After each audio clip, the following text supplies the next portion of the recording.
நீங்கள் ஒரு டாக்ஸிக் ரிலேஷன்ஷிப்பில் இருக்கீங்களா? உங்கள் பார்ட்னர் நார்சிஸ்டா?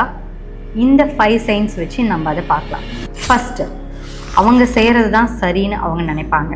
எல்லா விஷயமே அவங்கள நோக்கி தான் இருக்கும். ரெண்டாவது, எமோஷ்னலி அன்அவைலபிள். உங்களுக்கு ஒரு எமோஷ்னல் ஸ்ட்ரென்த் வேணும், உங்களுக்கு ஒரு எமோஷ்னல் தேவை வேணும் அப்படின்னா அவங்க அன்அவைலபிளாக ஆகிடுவாங்க. ஆனால் அவங்களுக்கு ஒரு எமோஷ்னல் சப்போர்ட் வேணும்னா அவங்க நேராக உங்ககிட்ட தான் வருவாங்க.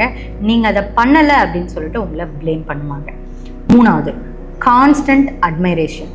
அவங்க எதை பண்ணாலும் நீங்கள் தான் பெஸ்ட்டு, நீங்கள் தான் சரி, நீங்கள் பண்ணுறதான் சரின்னு சொல்லணும்னு சொல்லிட்டு அவங்க எதிர்பார்ப்பாங்க.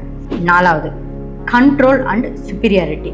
ஹை அமௌண்ட் ஆஃப் கண்ட்ரோல் இருக்கும், ரொம்ப டாமினண்ட்டாக அவங்க பிஹேவ் பண்ணுவாங்க.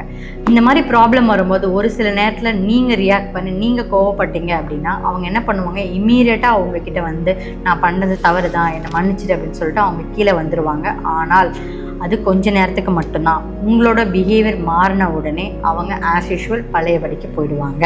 அஞ்சாவது, உங்களையே நீங்கள் தப்புன்னு சொல்லிட்டு கேஸ் லைட்டிங், உங்கள் மேலேயே உங்களை ப்ளேம் பண்ண ஆரம்பிச்சிடுவாங்க. அது மட்டும் இல்லாமல் சுற்றி இருக்கிறவங்க வெளியில் பார்க்கும்போது இந்த மாதிரியான ஒரு பார்ட்னராக, உங்கள் பார்ட்னர் தி பெஸ்ட் அப்படின்னு வெளியில் நடந்துப்பாங்க. ஆனால் உள்ளுக்குள்ளே அதுக்கு அப்படியே ஆப்போசிட்டாக இருக்கும்.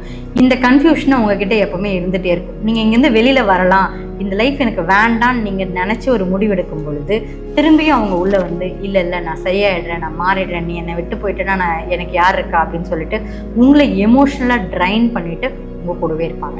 இந்த 5 சிம்டம்ஸும் இருந்துச்சுன்னா நீங்கள் ஒரு நார்சிஸ்ட் பார்ட்னரோட இருக்கீங்கன்னு அர்த்தம். நான் இதில் மேல் ஃபீமேல்னு சொல்லிட்டு எதையுமே தனித்து பேசலை, இது 2 பேருக்குமே காமன் தான். இந்த மாதிரி நார்சிஸ்டிக் பார்ட்னரை எப்படி ஹேண்டில் பண்ணலாம் அப்படின்னு உங்களுக்கு வேணும்னா கீழே கமெண்ட் பண்ணுங்கள். நான் உங்களுக்கு நெக்ஸ்ட் வீடியோவில் அதை சொல்கிறேன்.